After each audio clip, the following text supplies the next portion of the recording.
Assalamualaikum warahmatullahi wabarakatuh. Selamat pagi sahabat harapan dimanapun Anda berada. Semoga pagi hari ini dalam keadaan baik ya, dalam keadaan sehat, dalam keadaan semangat ya. Segala aktivitas yang akan sahabat harapan lakukan semoga berjalan sesuai harapan dan juga sesuai keinginan.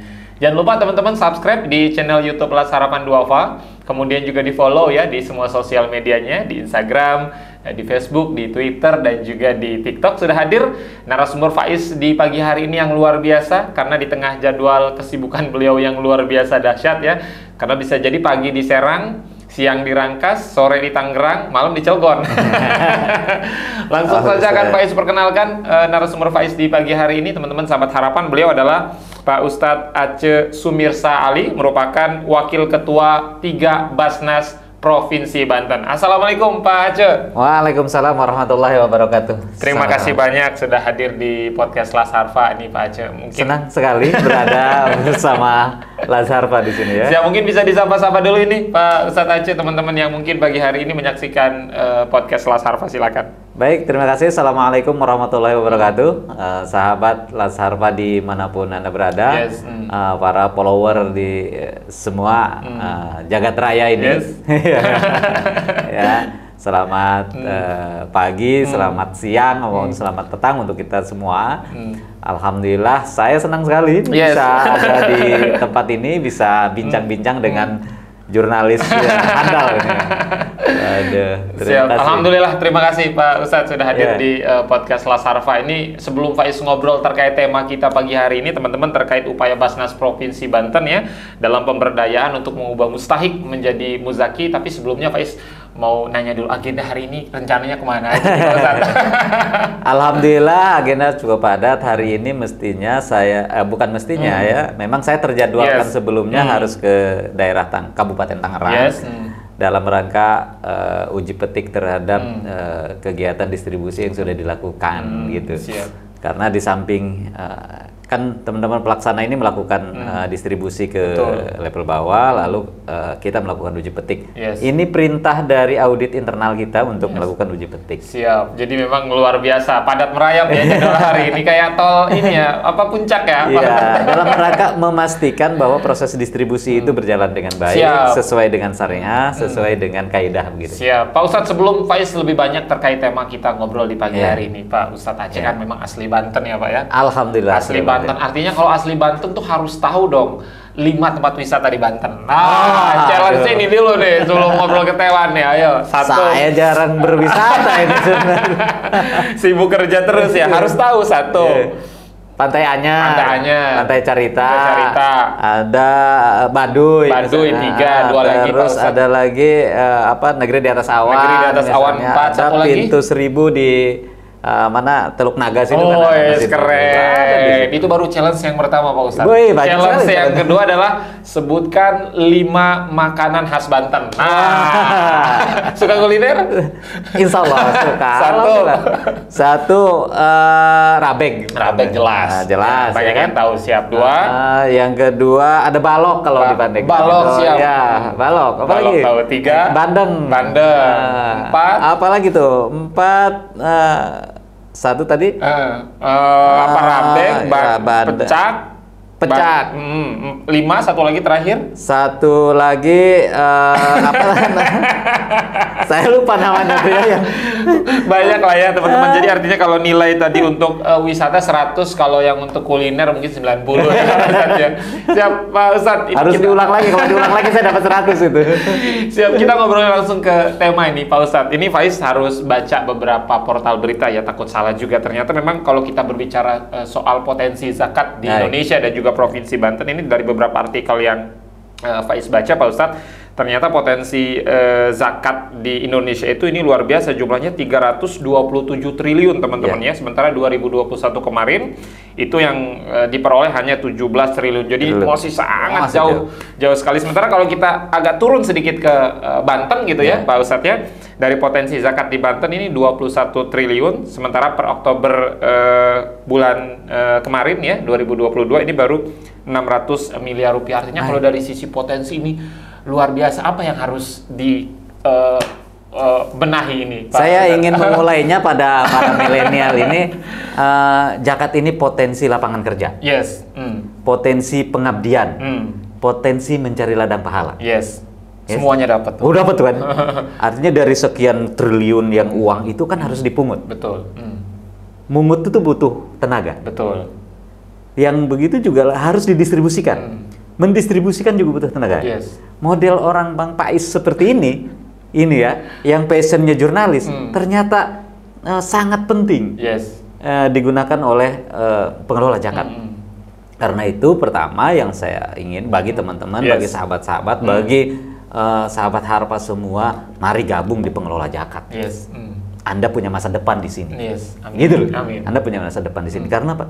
Karena kita akan tumbuh menjadi sebuah lembaga pengelola keuangan. Bayangin tadi potensinya. Yang hasil kajian kami saja itu 11 triliun, Pak. Setara dengan APBD Provinsi Banten. Dahsyat. Dahsyat ya? Dahsyat sih. Dahsyat ya? Dahsyat ya? Dan yang terhimpun baru 600 miliar. 600 miliar. Itu pun, itu pun 600 miliar itu dicampur dengan non-neraca istilahnya. Kalau kita menghitungnya ada neraca dan non-neraca. Yang neraca itu adalah yang zakat yang diperoleh secara uang, non-neraca itu infak sodako. Betul. Dalam bentuk misalnya kurban dan lain-lain. Sebenarnya itu tidak termasuk pada hitungan yang tadi sekian triliun itu. Siap. Ini zakat saja itu 11 triliun. Siap. Bayangin. 11 triliun. Untuk zakat saja potensinya di Banten 11 triliun. 11 triliun. Baru dapatnya 600 miliar. 600 miliar. Belum nyampe 1 triliun. Luar biasa kan? Siap potensinya. Iya. Sejauh ini teman-teman Badan Amil Zakat Provinsi Banten, tapi sebelum ngobrol lebih banyak soal Basnas ini, mungkin banyak masyarakat juga yang ingin lebih tahu sebenarnya ini Pak Ustadz Aceh. Sebenarnya Basnas, Badan Amil Zakat Provinsi Banten ini seperti apa? Mungkin bisa diperkenalkan dulu Pak Ustadz. Baik, sesuai dengan amanah Undang-Undang 23 2011, Basnas ini kan menjadi pengelola zakat yang diperintah oleh undang-undang oleh pemerintah bersama organisasi pengelola zakat lainnya, dalam hal ini LAJ ya. LAJ dan Basnas adalah satu kesatuan sebagai pengelola zakat. Siap. Artinya kalau Basnas dan Lasarfa besti ya? Oh besti. Dengan semua LAJ itu besti. Siap. Iya, dengan semua LAJ yang berizin tentu saja. Betul, karena ada beberapa tentu saja ada LAJ yang belum mendapat izin yang lain. Gitu. Gitu. Ini kita mengelola zakat. Nah, zakat Basnas ini sebagai sebuah pengelola lembaga resmi pengelola zakat. Kemudian tugasnya adalah mengumpulkan dan mendistribusikan zakat. Sesuai dengan kaidah syariat Islam tentunya. Barangkali. Siap. Jadi memang adalah sebuah lembaga resmi yang memang sudah diutus oleh pemerintah. Ya. Jadi memang Basnas ini nggak cuma ada di Banten ya. Semua. Basnas Jawa Barat, Basnas Jawa Timur, DKI Jakarta, semua. Tapi kebanyakan masyarakat tergerak itu ya Ustadz. Apakah memang karena Faiz pribadi atau memang ini kesalahan Faiz juga gitu. Artinya semangat membayar zakat tuh ketika Ramadan saja. Ini bagaimana hal yang akan didorong oleh teman-teman Basnas agar bagaimana masyarakat tidak membayar zakat pas bulan Ramadan saja, Pak Ustadz? Dari 5 rukun Islam itu, zakat ini memang masih terpinggirkan dalam tanda petik ya, dari pengelolaan yang profesional. Tentu saja masyarakat Muslim Provinsi Banten dia sudah menunaikan zakatnya. Insya Allah lah kami husnuzon bahwa masyarakat Muslim Provinsi Banten itu sudah menunaikan zakat. Hanya menunaikannya secara individu, pribadi-pribadi, tidak dikelola dengan haji. Kalau haji kan dikelola dengan baik. Kalau sholat dikelola dengan baik. Dikelola dengan baik itu ya di musola ada imamnya, ada tata caranya diatur dengan detil, diatur dengan detil. Lah zakat ini belum dikelola dengan detail. Siap. Basnas menyadari itu. Kami menyadari itu karena itu. Ini penting ya? Iya penting. Iya. Yang tadi 11 triliun potensi zakat di Provinsi Banten itu, lalu baru dihimpun 600 miliar. Bukan berarti sisanya itu adalah tidak bayar, bukan. Sisanya itu boleh jadi itu adalah berserakan. Dibayarnya di masjid-masjid, di tokoh-tokoh masyarakat, iya kan, di ustadz-ustadz di lingkungan, misalnya menunaikan sendiri, para tokoh juga menyalurkan sendiri dan lain-lain. Sehingga Karena itu menjadi parsialitas, tidak nampak. Yes, tidak masuk hitungan. Tidak kelihatan nih. Mana sih peran zakat? Kok masih banyak peminta-minta, ya kan? Kok masih di pinggir jalan masih mengganggu lalu lintas untuk membangun masjid gitu? Kok pesantren kita kumuh-kumuh? Ya, kok kemiskinan kita masih 825.000 orang di bawah garis kemiskinan? Kok stunting kita zona merah di nasional? Gitu loh. Itu kan pertanyaan-pertanyaan tuh ya. Gitu. Kenapa? Ya saya menduganya itu. Menduganya karena dana kita yang begitu besar tidak dikelola dengan baik. Siap, betul. Sepakat Faiz. Dan memang setiap lembaga zakat ya Pak Ustadznya memang harus memiliki izin resmi dari pemerintah. Faiz bisa bayangkan kalau semua orang bisa menghimpun dana gitu ya di pinggir jalan, wah rame nggak jelas gitu kan kemana, ini tentu akan menjadi masalah juga. Dan tadi sepakat juga apa yang tadi Pak Ustadz sampaikan, bisa jadi angka 600 miliar itu angka yang terlihat, bisa jadi jumlah sebenarnya lebih banyak dari itu, lebih banyak, dan kita husnuzon saja bahwasanya masyarakat Provinsi Banten salah satu masyarakat yang cukup dermawan. Bahkan bukan Provinsi Banten, Indonesia dari tahun ke tahun, dari 5 tahun yang lalu itu Pak Ustadz menjadi bangsa nomor 1 di dunia yang paling dermawan. Pak Ustadz melihatnya jangan diragukan soal kedermawanan orang Banten. Jangan diragukan, tidak diragukan, semua sangat dermawan. Bayangin loh, panjang mulut itu begitu besar, uang dibuang dalam tanda petik diberikan begitu ya. Bahkan orang Islam kita itu luar biasa loh dalam bab sodako itu. Melanggar lalu lintas saja nggak masalah. Kalau urusan sodako, minta-minta di lampu merah, melanggar lalu lintas. Yes, pasti jelas. Dibolehkan. Minta-minta di tengah jalan raya atas nama pembangunan masjid dibolehkan. Iya kan? Yes. Mengganggu lalu lintas, ya kan? Mengganggu ketertiban umum, membahayakan diri sendiri, membahayakan orang lain. Atas nama sodako, dikasih. Toleran. Siap. Itu tandanya kita itu sangat dermawan. Siap. Ada lagi loh yang lebih menarik menurut saya. Lagi sholat dipinta sodakoh nggak komplain. Bener nggak? Diam aja. Allahu Akbar. Keretek tuh. Keropak masjid lewat. Di hadapan kita yang lagi sholat. Nggak komplain. Nggak komplain kita itu. Lagi melakukan habluminallah, datang urusan zakat habluminannas. Dahsyat. Betul. Kita tuh nggak komplain. Tinggal bagaimana gitu mengelolanya biar rapi. Jadi jangan diragukan soal kedermawanan kita. Siap. Tapi muncul satu pertanyaan, kita dermawan tapi kok kemiskinannya masih tinggi. Yes, betul. Kenapa itu ya? Itu kenapa? Gitu loh. Faiz nanya nih. Maksudnya nanya ke Faiz. Artinya kalau kita lihat kan bagaimana perkembangan teknologi dari tahun ke tahun itu sangat pesat. Mungkin tidak kita bisa bayangkan ya. Teknologi 50 tahun yang lalu. Kalau sekarang kan orang bayar zakat, bayar sedekah, bayar infak itu mudah ya. Nggak harus datang ke kantor, nggak harus bertemu tatap muka, cukup melalui handphone itu semua sudah bisa membayar zakat, infak, sedekah. Kalau teman-teman Basnas melihat bagaimana pesatnya teknologi ini seperti apa, Pak Ustadz Aceh? Baik, makanya saya dalam kesempatan yang berbahagia ini melalui podcast hari ini saya ingin mengajak dan mari kepada seluruh sahabat-sahabat pecinta kebaikan, terutama dalam rangka penegakan syariat Islam yang ketiga ini, rukun Islam yang ketiga ini, tunaikan zakat kepada lembaga yang resmi, yang profesional. Tidak disalurkan sendiri-sendiri, karena ketika disalurkan sendiri-sendiri tidak terukur. Tidak terukur apakah asnafnya terpenuhi atau tidak, apakah syariahnya misalnya terpenuhi atau tidak. Karena misalnya, mohon maaf ya, karena dulu juga saya pelaku itu sebelum saya jadi Basnas. Misalnya saya menunaikan sendiri zakat saya anggap awalnya itu udah benar. Betul. Karena ketika saya ini, rupanya saya salurkan ke janda-janda, ke yatim. Ternyata janda dan yatim, janda tua, janda muda yang fakir yang apa-apa, gitu kan. Ternyata janda dan yatim itu bukan asnaf zakat. Beda ya. Beda. Ya, janda dan yatim itu bukan selama ini kemudian kita salurkan ke situ. Jangan-jangan salah gitu itu. Karena di 8 asnaf itu tidak menyebut tuh janda dan yatim. Yang disebut adalah fuqara masakin. Ya kan? Kalau jandanya dalam posisi fakir miskin, mu'alaf atau asnaf ya baru di sana. Begitupun kalau yatim piatu misalnya. Nah, dari pengalaman itu saya kira sekarang lembaga Bajnas dengan Laj ini sudah lembaga profesional, lembaga publik, lembaga yang siap diaudit kapan saja oleh publik. Siap. Jadi saya kira soal bangunan kepercayaan terhadap organisasi ini tidak perlu diragukan. Kami saja di Bajnas misalnya diaudit, di dalam ada audit internal. Yes.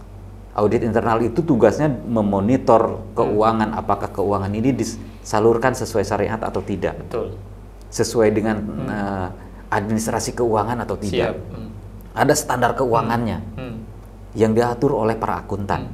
Satu. Yang kedua, kita juga diaudit oleh akuntan publik. Ya kan, setiap tahun sekali kita harus diaudit. Bajnas Laj harus menyertakan laporan yang sudah diaudit. Betul. Ya. Yang ketiga, kita ada dewan syariahnya. Sepakat. Di Laj ada dewan syariahnya. Ada dewan syariah. Di Bajnas juga ada dewan syariah. Ada dewan syariah. Kita ini diaudit syariah. Siap. Ya kan? Jadi teman-teman tuh kayak lagi di dalam akuarium gitu ya. Iya. Dari sisi kanan, kiri, depan, belakang semua bisa dimonitor, bisa dilihat. Iya.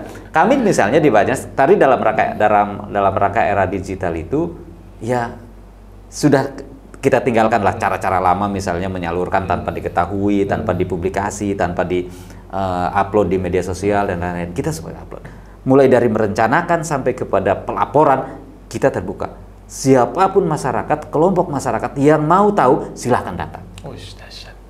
Iya. Siap. Itu kan kita semua pengelola zakat ini dituntut untuk tumbuh menjadi lembaga yang profesional, yang akuntabel, yang terbuka, yang transparan dan partisipatif. Siap.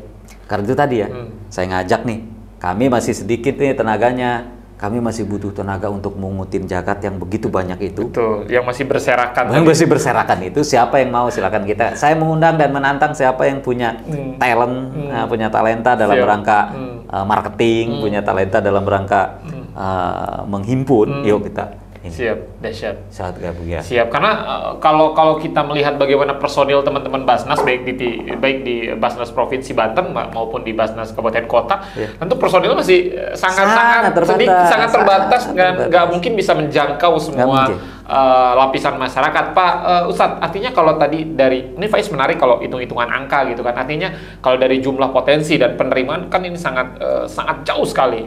Masih jauh. Apa yang dilakukan Basnas Provinsi Banten mengingat akhir tahun tinggal 1,5 bulan lagi, setidaknya untuk mengejar deadline.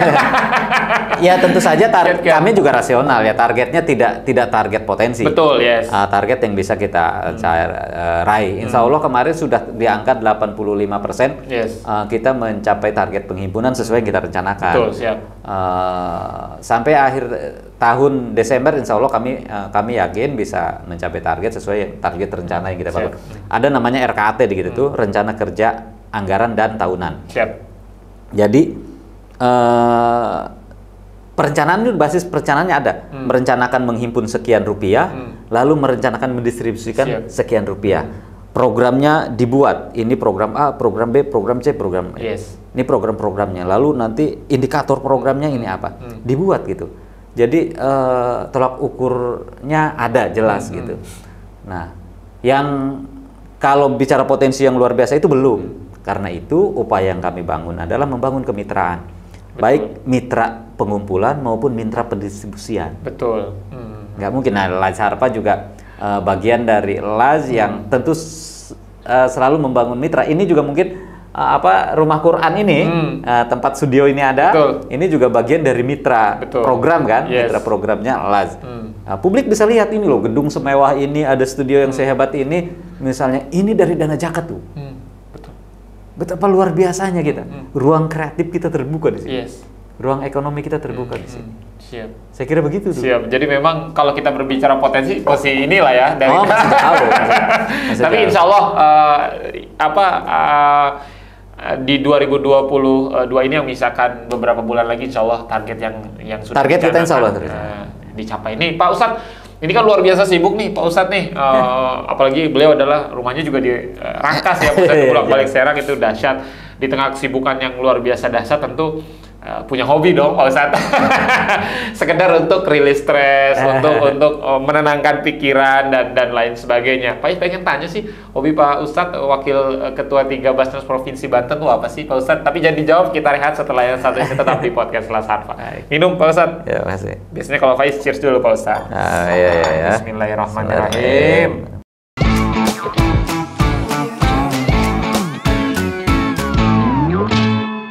Yes, terima kasih sahabat harapan, masih bersama Faiz di studio podcast Kelas Harfa, dan tentu saja masih bersama dengan narasumber Faiz di pagi hari ini. Beliau adalah Wakil Ketua 3 Basnas Provinsi Banten, Pak Ustadz Aceh. Terima kasih Pak Ustadz masih bersama Faiz. Tadi sempat ke pending Pak Ustadz. Faiz kepo nih sebenarnya, kalau hobi Pak Ustadz itu apa sih Pak? Mungkin nyanyi, atau main futsal, atau berenang, atau apa? Saya nggak terlalu ini ya, hobi saya itu apa ya, saya nggak tahu ya. Yang jelas saya suka penasaran terhadap sesuatu, mungkin traveling itu kalau mau disebut hobi, tapi itu kan terbentur kemampuan. Betul. Travelingnya kalau pengen ke Amerika ya jauh juga. Jauh. Keinginan saya bagaimana misalnya sebelum tutup usia tuh saya ingin menginjak di 5 benua misalnya. Itu baru sebatas keinginan, belum jadi hobi. Siap. Kalau nyanyi gitu nggak apa? Saya hanya menikmati aja. Menikmati. Tidak bisa saya nyanyi itu, tapi mendengarkan saya suka, senang. Kalau lagu apa saja saya senang. Kalau nyanyi takut yang ngedengerinnya sakit perut. Kalau olahraga Pak Ustadz, olahraga kayak badminton kan seru tuh. Iya, ya badminton suka, berenang juga sambil ngasuh anak juga suka, main bola juga seneng sih, nonton tapi. Voli juga suka, tapi nonton semua. Jadi kalau memang catur gitu tapi nonton juga. Nonton juga. Masya Allah. Jadi kalau ditanya hobi ini lebih ke arah mimpi mungkin Pak Ustadz ya. Semoga kita aminkan ya teman-teman bisa hadir di 5 benua. Bisa tuh Pak Ustadz cepet pakai peta. Iya.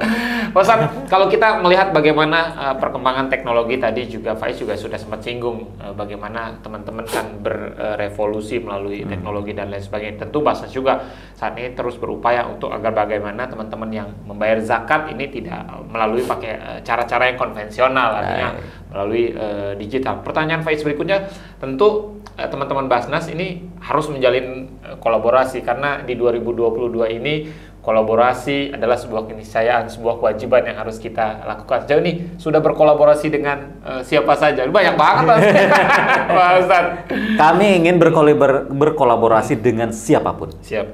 Dengan komunitas apapun. Bahwa zakat ini tidak bisa dikelola oleh Bajnas sendirian, oleh sendirian juga nggak bisa. Ya bayangin loh, Gubernur Banten mengelola APBD kurang lebih 13 triliun misalnya, itu juga dengan ribuan orang, nggak sendiri loh. Lah, bagaimana Bajnas kalau ngelola 11 triliun mau sendirian? Nggak mungkin. Karena itu butuh kemitraan. Nah, terkait pengumpulan, misalnya kami bermitra dengan seluruh lembaga keuangan. Mau bank apapun, kita gabung. Kita buka rekening di seluruh bank. Kita buka seluruh kanal pembayaran untuk memudahkan. Betul. Untuk memudahkan para muzaki menunaikan kewajibannya. Siap. Karena tugas kami sebenarnya adalah menginformasikan kepada para agnia, para muzaki itu agar mereka menunaikan zakat. Siap. Agar mereka selamat dari ancaman api neraka. Siap. Karena dari harta itu kan ada ancamannya. Betul. Ancaman api neraka. Kami juga ingin maksimal menolong orang-orang miskin.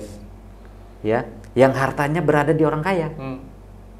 Mereka orang miskin tidak sanggup dengan segala keterbatasannya, tidak sanggup meminta hartanya yang ada di orang-orang kaya. Maka amil itulah tugasnya. Siap. Ini luar biasa, menarik. Tadi Provinsi Banten saja yang 13 triliun, itu ribuan orang. Ribuan orang. Bayangin dinas pendidikannya berapa? Ya kan? Dinas sosialnya berapa orang? Betul. Berapa dinas, berapa OPD, kemudian gubernur untuk mengelola uang 13 triliun. Ya nggak mungkin Bajnas mengelola uang 11 triliun dengan sendirian, nggak mungkin. Mari semua gitu, semua kita gabung dalam. Maka itulah awal tadi pembuka saya sampaikan bahwa ini tuh lapangan kerja, ruang ekspresi baru, ruang beramal baru. Siap. ruang ekspresi baru, ruang beramal. Karena kalau teman-teman di lembaga zakat ya kemanusiaannya dapat, sosialnya dapat, insya Allah pahalanya juga. Pahalanya dapat. Kalau kita ikhlas ya Ustaz. Insya Allah. Makanya saya mendoktrin diri sendiri itu, saya bilang gini, tugas saya adalah pertama menyelamatkan orang-orang kaya dari ancaman api neraka, lalu menolong orang-orang miskin dari hartanya yang tidak dia genggam. Karena bagi saya prinsipnya alam raya ini, bumi ini, dunia ini adalah milik kita bersama. Betul. Tidak boleh ada yang menguasai lebih besar daripada yang lain. Harus dibagi rata. Tapi kan kemampuan orang mencari, kemampuan orang menggali harta itu beda-beda. Betul. Termasuk juga spiritnya dan lain-lain. Karena itu zakat adalah jawaban atas keadilan ekonomi. Orang kaya tidak boleh sombong dengan kekayaannya karena ada orang miskin yang harus dia tunaikan. Orang miskin juga tidak perlu takut, tidak perlu ragu karena ada jembatannya. Betul. Ya kan begitu. Kemiskinan dia tidak boleh menghalangi dia untuk hidup mulia, untuk sekolah, untuk mendapat fasilitas kesehatan, untuk hidup dan lain-lain. Siap. Ini menarik nih. Tadi Pak Ustadz juga bilang, Faiz sepakat sih ya. Memang perlu ada jembatan antara mustahik dan juga muzaki. Bisa teman-teman bayangkan ya, jika tidak ada jembatan semisal kayak Basnas atau Las Harfa misalkan antara si kaya dan si miskin, ketika si kaya memberikan uangnya kepada si miskin, ada perasaan mungkin sedikit sombong dari perasaan si kaya, memberikan langsung kepada si miskin. Kemudian ketika si miskin mendapatkan bantuan dari si kaya, ada perasaan gak enak. Tapi kalau menyerahkannya melalui jembatan ke Basnas mungkin atau ke Las Harfa, si Las Harfa tidak perlu merasa berterima kasih karena memang dana ini kan bukan untuk Las Harfa tapi untuk si mustahik tadi. Begitupun sebaliknya. Jadi memang menjaga harkat dan martabat. Itulah kenapa kemudian Allah di At-Taubah menyebut ada amilina alaiha. Zakat itu ada petugasnya. Allah saja menyebut zakat ada petugasnya. Lah kalau kita menyalurkan sendiri, tugas yang Allah sebutkan itu apa? Karena itu Allah juga mungkin ingin menjaga agar mental orang miskin tidak down di hadapan orang-orang kaya. Orang kaya tidak merasa sombong karena dia sudah memberikan santunan pada orang-orang miskin. Karena sejatinya uang yang dia berikan ke orang miskin itu bukan uangnya, justru uang orang miskin itulah. Jadi tidak ada kepatutan orang kaya sombong terhadap orang miskin.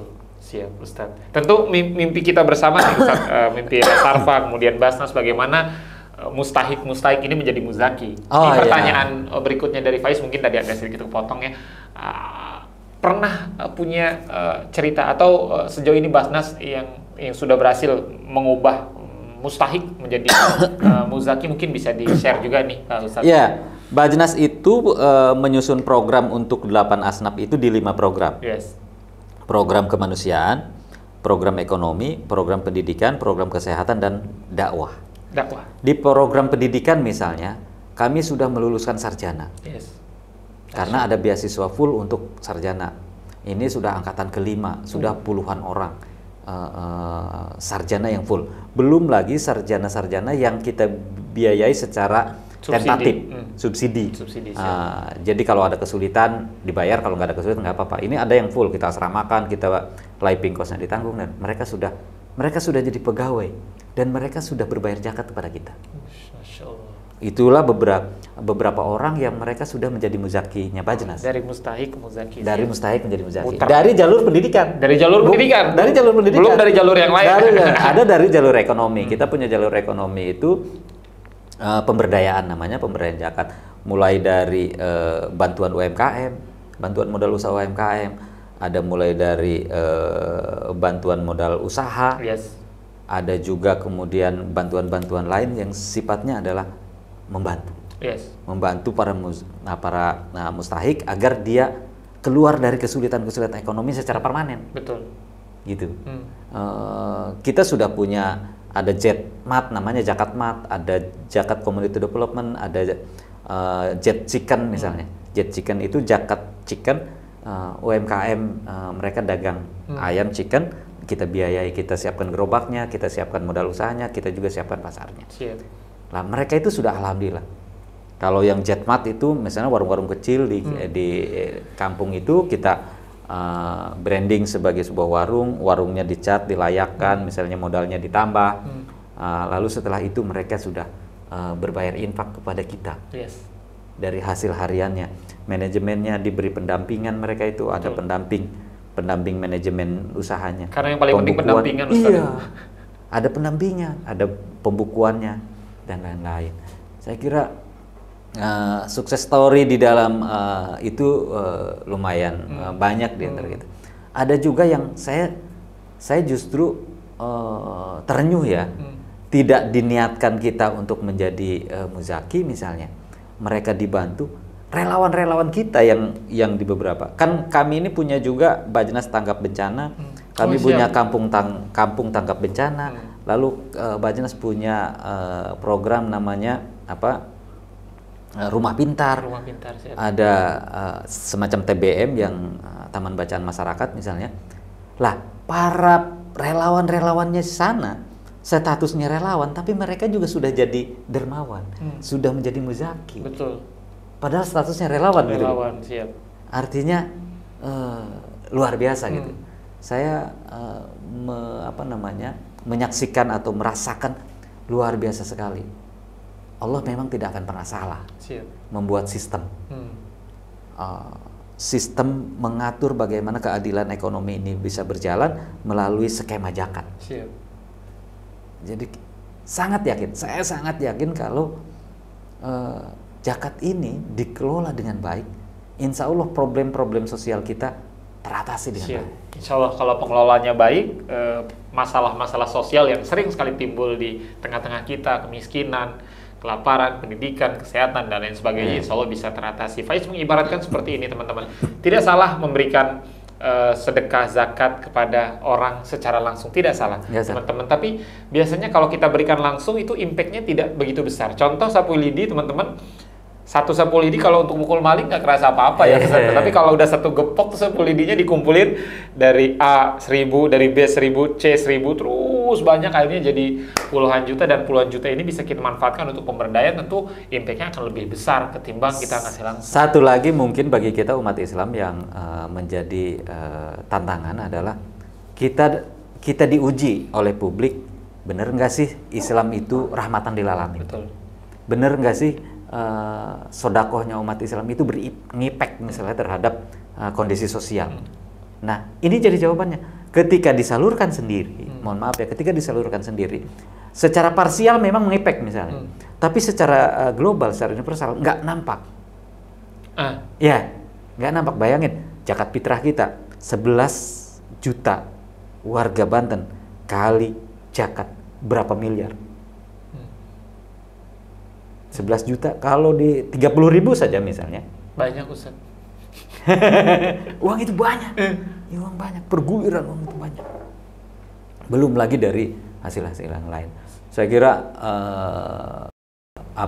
tantangannya itu. Di samping memang kita juga ditantang untuk menunaikan zakat karena itu kewajiban secara personal, tapi juga kita juga ditantang dunia internasional, dunia publik, bahwa Islam ini memang benar. Siap. Nah, karena itu saya berharap lembaga-lembaga seperti Lazharpa yang profesional, yang concern betul dalam urusan pemberdayaan dan pengelolaan zakat ini bisa tumbuh lebih besar di Provinsi Banten gitu. Sehingga oh iya ya, ternyata Islam bisa menyelesaikan masalahnya. Ancaman resesi yang kabarnya itu kan akan datang. Saya kira dengan zakat insya Allah selesai. Ya, insya Allah tidak akan ada masalah. Resesi tidak akan terjadi kalau semuanya bayar zakat. Iya. Semuanya tahu apa yang harus dilakukan. Semua tahu. Sering ngancem soalnya resesi. Jadi semua kekayaan yang ada di laci-laci, di tabungan-tabungan, ini tidak mendam. Tidak didiamkan, tidak produktif. Tapi kalau dikeluarkan, ditunaikan zakatnya, ditunaikan sodakohnya, ditunaikan infaknya, maka harta yang mengendap itu akan bergulir di masyarakat dan itu akan membunuh, namanya resesi ekonomi. Yes, betul. Akan membunuh masyarakat, terutama kalangan bawah. Jadi tidak berdaya. Pak Ustadz, kalau pertanyaan berikutnya Faiz soal ini lebih ke arah kepo aja sih sebenarnya Ustadz, dari 30 berapa provinsi kita di Indonesia, itu yang paling baik penerimaan zakatnya provinsi mana sih Ustadz? Atau itu terhitung biasanya dari jumlah penduduk dan lain sebagainya. Ada hitung-hitungannya Ustadz itu ya? Ada hitung-hitungannya. Jadi nggak semua disamaratakan ya? ukurannya banyak indikator untuk mengukur provinsi itu baik atau enggak dalam pengelolaan zakat. Siap. Mulai dari pengumpulan, mulai dari pendistribusian, mulai dari tingkat partisipasi publiknya. Betul. Ada banyak alat ukur. Karena itu setiap tahun Bajnas RI itu membuat award, Basnas Award itu dalam rangka memberikan ukuran-ukuran itu. Misalnya Bajnas Banten tahun 2021 kemarin dapat 2 award dengan branding terbaik. Ya. Yang kedua awardnya pendistribusian terbaik. Pendistribusian dan branding terbaik. Tentu ada hal yang dilakukan. Sehingga dapat 2 award itu ya. 2 award ini, ya kan.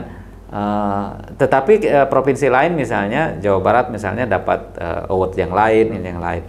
Karena potensinya beda-beda. Yes, betul. Ada juga misalnya pertumbuhan penghimpunan terbaik. Siap. Ada juga kriteria itu, ada kriteria lain. Ada banyak lah award itu, belasan kalau nggak salah awardnya. Saya nggak hafal. Itu bisa dapat branding terbaik sama pendistribusian terbaik. Mungkin bisa dikasih tahu ini apa yang dilakukan Basnas Banten nih, Pak Ustadz? Kami tidak tahu, Pak. Tim penguji atau mereka yang melakukan penilaian itu nggak ketahuan. Nggak tahu sampai hari ini kami nggak tahu alasannya kenapa kami dapat dua award itu ya. 2 award itu. Beberapa provinsi yang datang berkunjungan kerja ke kepo lah. Karena tim dari sana itu kerja secara silent. Siap. Tapi ya tentu saja kami juga kepo. Aduh, apa sih ya? Jangan-jangan ini basa-basi doang.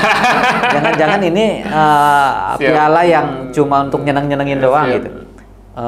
Di beberapa kesempatan kami tanya, apa sih sebenarnya? Ternyata misalnya katanya nih soal pendistribusian, kami punya program di ujung sana, Pak. Di namanya Cibedug itu yang jalan kaki. Dari sini naik mobil, naik ojek jalan kaki. Allahu Akbar. Iya kan? Melewati melalui lembah, bukit dan sungai, lautan. Udah kayak mau kita nyari kitab suci ya. Jadi itu ada di ujung sana kita bikin namanya rumah pintar. Ada di sana. Lalu kemudian kita menyasar pelosok-pelosok masyarakat yang membutuhkan bantuan. Yes. Menyebarkan informasi ini melalui skema pendistribusian ke seluruh pelosok. Yes. Tidak muter-muter di tengah kota aja. Kami tidak peduli apakah ini distribusi ini dinilai atau enggak sama publik misalnya. Tapi yang jelas di sana ada masalah kita harus bantu. Siap. Misalnya di setiap bencana kami berlomba dengan laj misalnya. Ada bencana yuk kita datang duluan dan lain-lain. Itu mungkin penilaian pendistribusian. Secara silent tapi penilaian. Silent ya. Penilaian silent. Yang branding juga. Nah kami mohon maaf ini Bapak Ibu semua sahabat harapan ya. Kami misalnya diajarkan sekarang ini dalam era medsos sekarang ini harus ria seria-rianya. Siap. Nggak boleh dalam tanda petik agama tidak bolehkan ria. Tapi dalam bab pengelolaan zakat ini ria mugolado. Ria seria-rianya. Kenapa? Ya tujuannya sih sebenarnya bukan untuk ria, tapi sebagai bentuk transparansi pada publik. Yes, betul. Nah, branding terbaik itu seluruh program kami harus ada branding Bajnasnya. Dalam rangka itu tadi. Dalam rangka ria mugolado itu. Siap. Ini sosmednya Basnas Banten aktif banget. Tadi pagi Pak Is update nge-tag Basnas Banten dalam hitungan 2 detik langsung di-repost. Adminnya gercep banget kayak admin ini apa e-commerce nih, Pak. Ya kan kami juga ditantang oleh Harfa kan. Harfa yang sudah meng-hire jurnalis profesional, kami juga harus. Siap Pak Ustadz, terima kasih banyak sudah hadir di podcast Kelas Harfa. Semoga apa yang disampaikan oleh Pak Ustadz Aceh ini bermanfaat untuk kita semua dan amin ya rabbal alamin. Ilmu baru gitu bahwasanya di tengah potensi yang luar biasa perlu kerjasama dari semua pihak karena itu tadi Basnas juga teman-teman terbatas, personilnya terbatas, tidak mungkin bisa bekerja sendiri dan tugas kita sebagai masyarakat Banten yuk sama-sama jika ingin mengentaskan kemiskinan, pendidikan, kesehatan, kuncinya satu, bayar zakat. Bayar zakat, insya Allah ketika semua bayar zakat tidak ada lagi kemiskinan di negeri ini. Insya Allah. Terakhir mungkin apa yang disampaikan Pak Ustadz yang pertama untuk teman-teman Basnas nih yang sampai saat ini juga terus berjuang gitu kan. Yang kedua untuk para muzaki dan untuk para mustahik juga mungkin apa yang ingin Pak Ustadz sampaikan, silakan. Baik, terima kasih. Saya menyapa dengan bahagia, dengan senang kepada teman-teman amilin amilat di Provinsi Banten. Baik itu amil yang ada di Bajnas maupun amil yang ada di Lajlaj. Lajlaj yang resmi, yang berizin, yang kinerjanya terukur, diketahui, penyalurannya diketahui, penghimpunan juga diketahui. Siap. Karena ada beberapa teman misalnya menghimpun dan menyalurkan tanpa diketahui. Dan jangan sampai dalam tanda petik kita tidak aman secara NKRI, tidak aman secara syar'i. Satu ya, selamat berjuang buat teman-teman semua. Insya Allah ladang pahala di depan kita, tetapi juga manfaat dunia juga insya Allah akan kita dapatkan. Satu, untuk para muzaki, Bapak Ibu semua, bahwa ingatlah bahwa di dalam harta yang Bapak dapatkan itu melekat harta orang lain, hak-hak orang lain. Bahwa lingkungan sosial ekonomi yang memburuk itu menjadi tanggung jawab kita para agnia. Gitu. Nah, untuk para mustahik jangan berkecil hati, jangan berputus asa, bermurung diri bahwa kita punya skema. Allah sudah memberikan ketentuan, memberikan jembatan. Zakat adalah jawaban. Saya kira tidak para mustahik juga harus muncul ke permukaan, menampakkan diri bahwa saya adalah mustahik dan saya harus berubah. Gitu, saya harus berubah. Nah, zakat akan membantu Anda melakukan perubahan-perubahan itu. Siap. Karena tidak ada yang bisa mengubah diri kita selain diri kita sendiri. Iya, begitu. Terima kasih banyak Pak Ustadz sudah hadir di podcast Lasarfa. Pak Is pamit, Pak Ustadz pamit. Assalamualaikum warahmatullahi wabarakatuh.